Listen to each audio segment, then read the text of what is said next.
ठिकाणी खास माननीय मुख्यमंत्री महोदयांनी तुमच्याशी संवाद साधण्यासाठी या ठिकाणी पाठवलेले महाराष्ट्राचे कर्तव्यदक्ष वेगवान गतिमान सरकारचे प्रतिनिधी महसूल मंत्री माजी प्रदेशाध्यक्ष ज्यांच्या नेतृत्वामध्ये राज्यात भारतीय जनता पार्टीचे 132 आमदार निवडून आले असे कर्तव्यदक्ष प्रदेशाध्यक्ष चंद्रशेखरजी बावनकुळे साहेब, कामगार मंत्री आदरणीय आकाशजी फुंडकर साहेब, आमचे ज्येष्ठ नेते ज्येष्ठ बंधू आदरणीय जयश्री संचिती साहेब, चिखलीच्या रणरागिरी आदरणीय आमदार श्वेताताई Mahale Patil, व्यासपीठावरील Rashtrawadi Republican party Bharatiya Janata party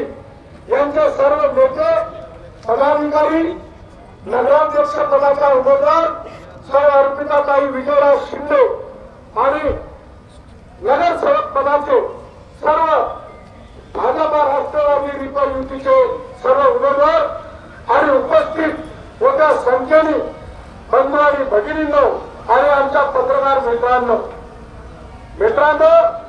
ही नगरपालिकेची निवडणूक बुलढाणेकरांचं येणारं 5 वर्षाचं भविष्य ठरवणारी निवडणूक आहे। या निवडणुकीमध्ये आपल्याला गुंडा राज काढायचा आहे आणि जनता राज निवडून आणायचा आहे, ही शपथ खऱ्या अर्थाने आज या ठिकाणी घ्यायची आहे। बस झालं होतं बुलढाण्यामध्ये कि मैं और मेरा बच्चा और बुलढाणे को शुभेच्छा, किती दिवस हे चालणार आहे? वाढदिवस म्हटलं की शहराचं विद्रुपीकरण, जिकडे तिकडे बॅनरबाजी, जयस्तंभ चौकामध्ये ट्रॅफिक जाम केलं जाते, 3-3 तास ट्रॅफिक जाम करून बुलढाणेकरांचे हाल केले जातात। फार मोठा जेसीबी आणला जातो, जेसीबीने फुलं टाकलं जातात आणि या शहरामध्ये मग फार मोठा केक आणून तो केक तलवारीने कापला जातो आणि डान्स केला जातो। काय आदर्श, असे आदर्श लोकप्रतिनिधी तुम्हाला आम्हाला लाभले। हा आदर्श आपण येणाऱ्या तरुण पिढी पुढे देणार आहोत।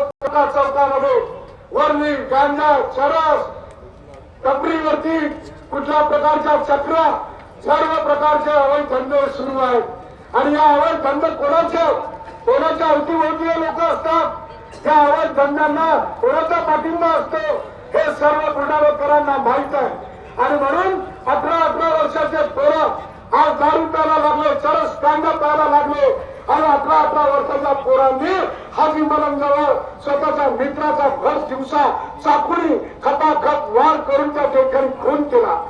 आज तरुण पिढी बिघडते, शहर अवैध धंद्यांच्या विळख्यानं ग्रासलं आणि कोणीतरी याच्या पाठीशी उभं राहून या धंद्यांना प्रोत्साहन देते आहे।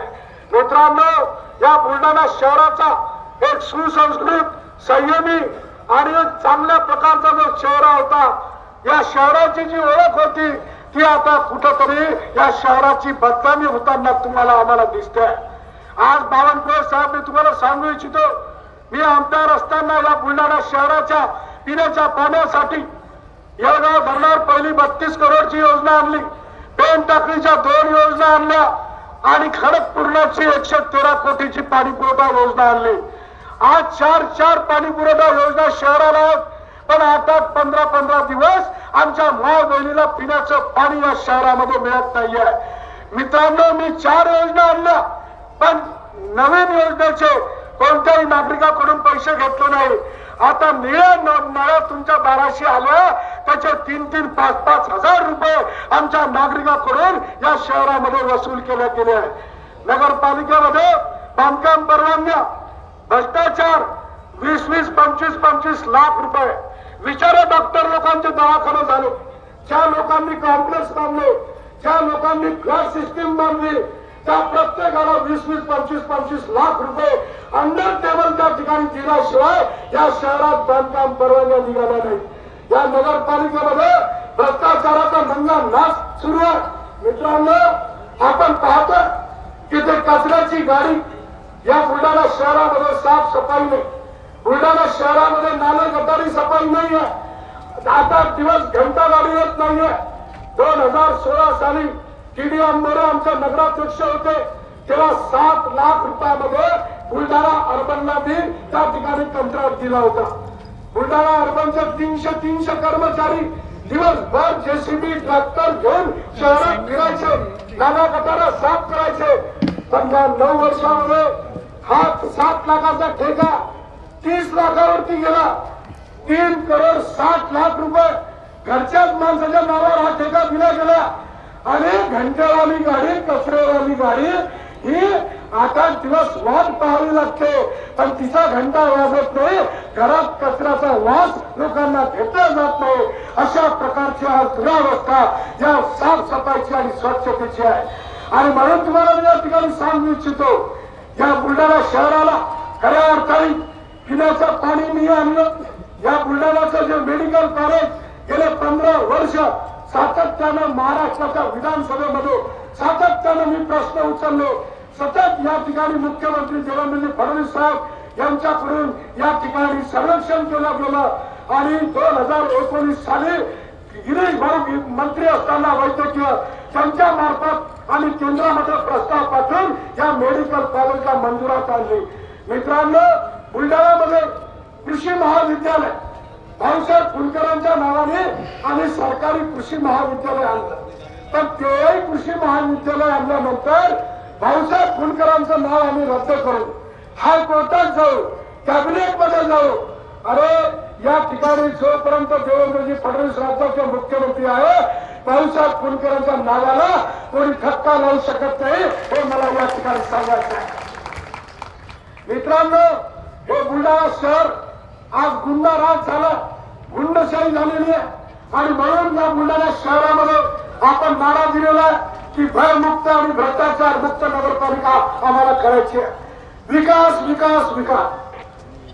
काल एकनाथ शिंदे सांगून गेले इथेच बावनकुळे साहेब की इथे 3,000 कोटी रुपये आम्ही बुलढाण्याला दिले. मला सांगा, विकासाचे या 3,000 कोटी रुपये गेले कुठे? बुलढाण्यामध्ये कुठे दिसतात तुम्हाला? पुतळ्याचा इतिहास आमच्या दादाराव गायकवाडांनी सांगितला की पुतळ्यामध्ये 2 लाखाचं कमिशन खाणारी प्रवृत्ती. मित्रांनो, विकास विकास केव्हा सांगतात? मला सांगा, बुलढाणा हे जिल्ह्याचं ठिकाण आहे, तर आठवड्याला इथे बाजार भरतो. हजारो महिला या शहरातल्या बाजाराला येतात. दिवाळी, दसरा, ईद, मोहरम, भीमजयंती, शिवजयंती सर्व धार्मिक उत्सवामध्ये हजारो महिला आमच्या होतात.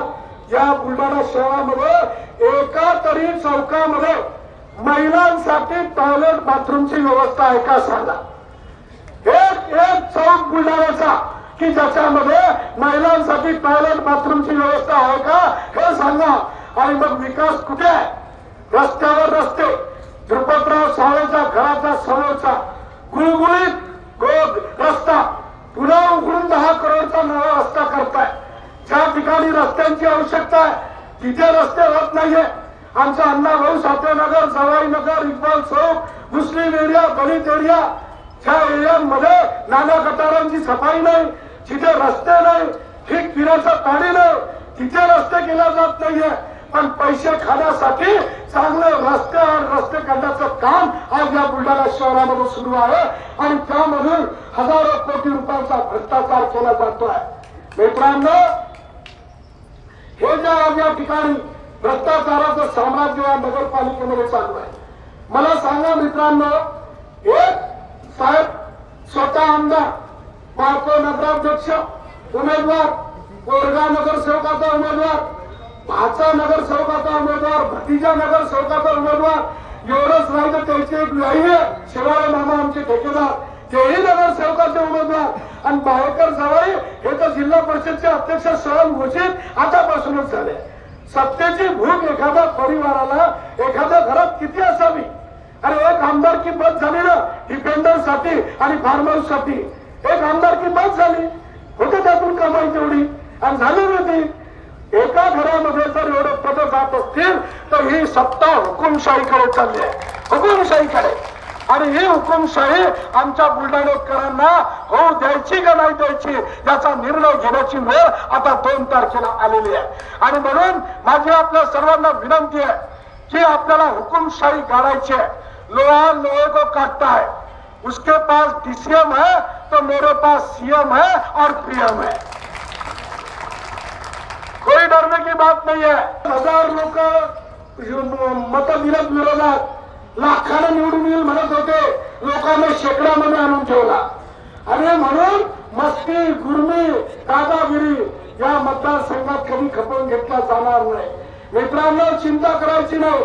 आपल्याजवळ गृहमंत्री मुख्यमंत्री आहोत, आपल्याजवळ बावनकुळे साहेब, आकाश भाऊ, श्वेताताई, संसुख संचेती आहे, सर्व ही मंडळी तुमच्या पाठीशी आहे। विकासाचा मार्ग, समृद्धीचा मार्ग आता फक्त भारतीय जनता पक्षाने कमळच आहे। लोहा लोहे को काटताय, लोहा लोहे को काटताय आणि हे लक्षात ठेवून भारतीय जनता पक्ष आणि कमळ या गोष्टीवरती आपण सर्वांनी पाठीशी उभं राहिलं पाहिजे। येत्या 2 तारखेला आपण सर्वांनी या ठिकाणी भारतीय जनता पक्षाचं कमळ आणि राष्ट्रवादीचा घड्याळ आणि रिपाई युतीचा उमेदवारांना प्रचंड बहुमताने विजयी करा।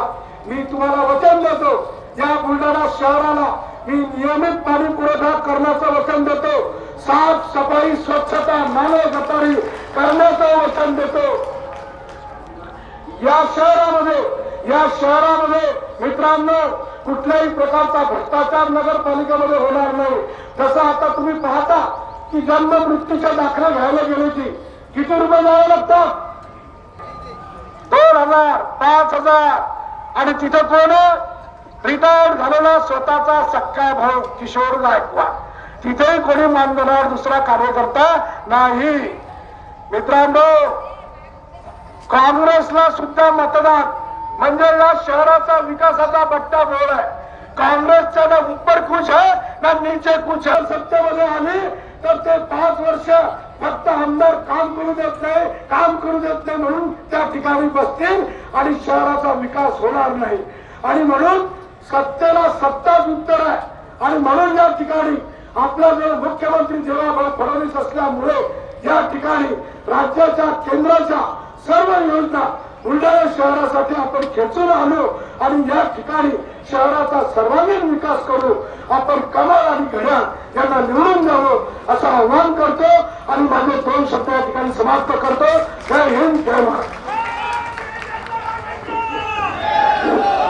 विजयराजे शिंदे साहेब यानंतर आपल्या राज्याचे लाडके नेते राज्याचे मुख्यमंत्री देवेंद्रजी फडणवीस साहेब यांचा ऑनलाईन संदेश आपल्याला प्राप्त झालेला आहे। नुकतंच थोड्या वेळापूर्वी साहेबांचं देवेंद्रजींशी बोलणं झालं।